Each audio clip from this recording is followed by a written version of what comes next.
Hi friends, today's our topic post-fertilization events. In last class we discussing about pollen pistil interactions and double fertilization.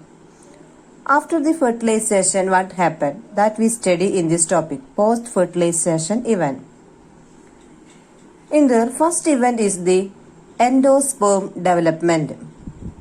Endosperm development. Primarily, endosperm cells divides repeatedly to form a triploid endosperm tissue. It is filled with reserve food materials. They are used for nutrition of the developing embryo. In double fertilization, we say PEE. That is the primary endosperm cells. The central cells after triple fusion becomes primary endosperm cells, and these primary endosperm cells develops to form endosperm. Then this zygote develops to form the embryo. First we say about the endosperm. The primary endosperm cells divides repeatedly to form the triploid endosperm tissue. This triploid endosperm tissue is filled with reserve food materials. These food materials used for the nutrition of the developing embryo. The zygote develops to form the embryo. This endoderm provide nutrition for the developing embryo. This PEN, primary endosperm nucleus, undergoes successive nuclear divisions to give rise to free nuclei. This PEN undergoes repeated divisions to form the free nuclei. This stage is called free nuclear endosperm.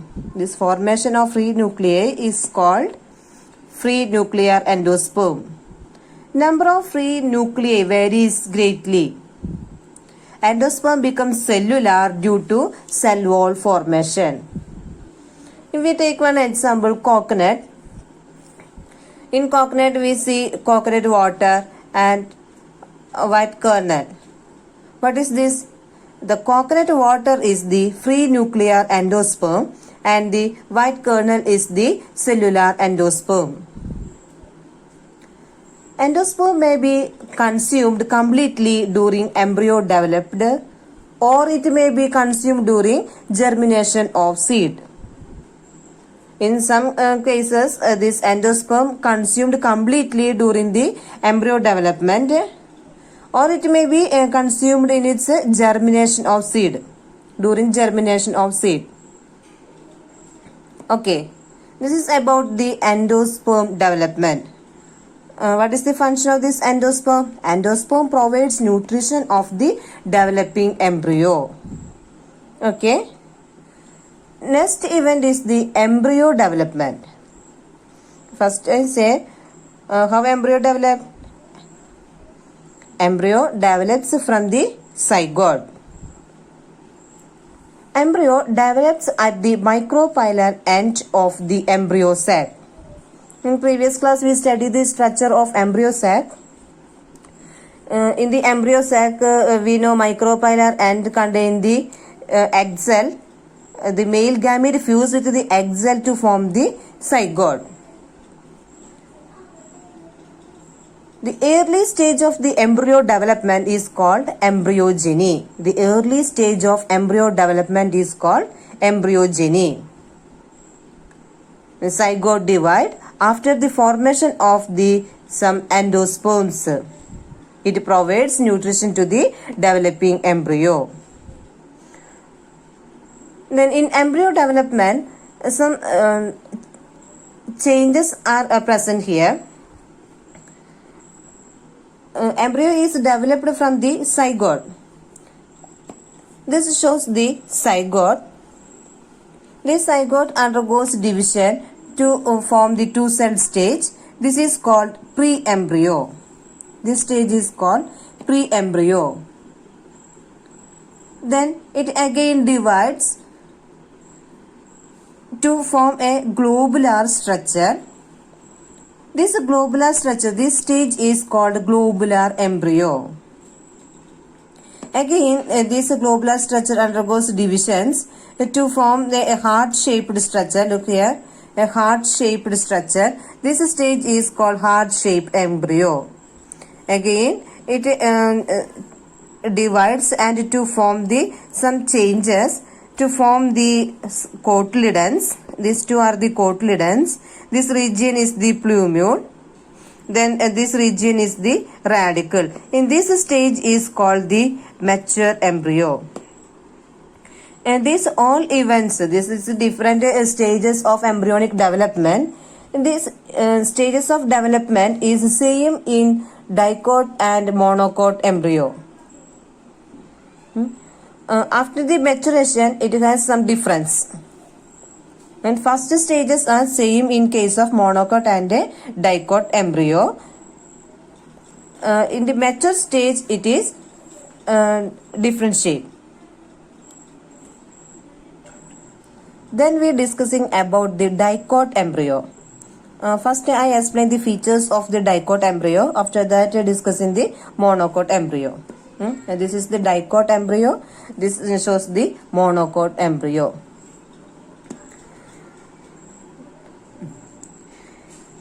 In dicot embryo, it consists of an embryonal axis and two cotyledons. It consists of an embryonal axis and two cotyledons. These two are the cotyledons. Embryonal axis above the cotyledons is, this region is the epicotyls. This region is the epicotyls. Embryonal axis above the cotyledon is the epicotyls. Terminal part of the epicotyls is plumule. Terminal part of epicotyls is the plumule. Below the cotyledons is hypocotyl. Below the cotyledons is the hypocotyl. Terminal part of the hypocotyl is radicals. Terminal part of the hypocotyl is the radicals. Root tip is covered by root cap. Root tip covered by the root cap. These are the features or the parts of the dicot embryo. First one, it consists of an two cotyledons. It consists of an embryonal axis and two cotyledons. Embryonal axis above the cotyledons is the epicotyls. Its a terminal part is the plumule. Below the cotyledons is the hypocotyl. Terminal part of the hypocotyl is the radicle. Then root tip covered by the root cap. And this is the root tip. The root arises from these radicals. It's a tip covered with a undifferentiated sheath that is called the root cap. This is the parts of a dicot embryo. In examples, groundnut seed of groundnut pea. These are the examples of the dicot. If dicot embryo seen in the seeds of the dicot plants. Okay. Then we say in the monocot embryo. In monocot embryo, only one cotyledon is present. Only one cotyledon. Cotyledon of the grass family is called scutellum. Only one cotyledon is present in the monocot embryo. That is the main difference between dicot and a monocot embryo. In monocot, only one cotyledon is present. In cotyledons of the grass family is called the scutellum. Okay, this region is the scutellum. The portion of the embryonal axis above the level of attachment of the scutellum is the epicotyls. This region is the epicotyls. The portion of the embryonal axis above the level of the attachment of scutellum is called the epicotyls. Epicotyls has the shoot apex or the plumule enclosed by a hollow foliar structure. This region is called the coleoptile. This region is called coleoptile. Then radicle and root cap. This region is the radicle. This region is the root cap. Radicle and root cap enclosed by a undifferentiated sheath. This region is called the coleorhiza. This region is called coleorhiza. Okay. This region is the coleoptile. This region is the coleorhiza. Root develop from the radicles.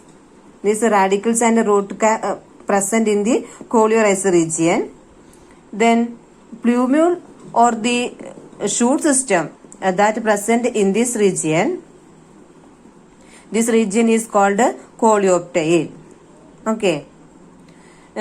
Examples are the wheat and maize seeds. These are the monocot plants. Its seeds developing the embryo. That is the examples of the monocot embryo. Then what is the difference between dicot and monocot embryo? What is the difference? First I say in dicot 2 cotyledons are present. In there only one cotyledon is present, that is called scutellum. Then in these two cases plumules are present. Plumule is present here is the epicotyls. From this shoots arise in the same region. This region is called the coleoptile. Coleoptile is the epicotyl has the shoot apex or the plumule. It is enclosed by a hollow foliar structure. This hollow foliar structure is called the coleoptile. Okay. Then terminal part of the hypocotyl is the radicle. From there the shoot system arises. Here coleorhiza. This coleorhiza is the radicle and root cap enclosed by an undifferentiated sheath. That sheath is called the coleorhiza. These are the features of the dicot and a monocot embryo. Okay. Thank you.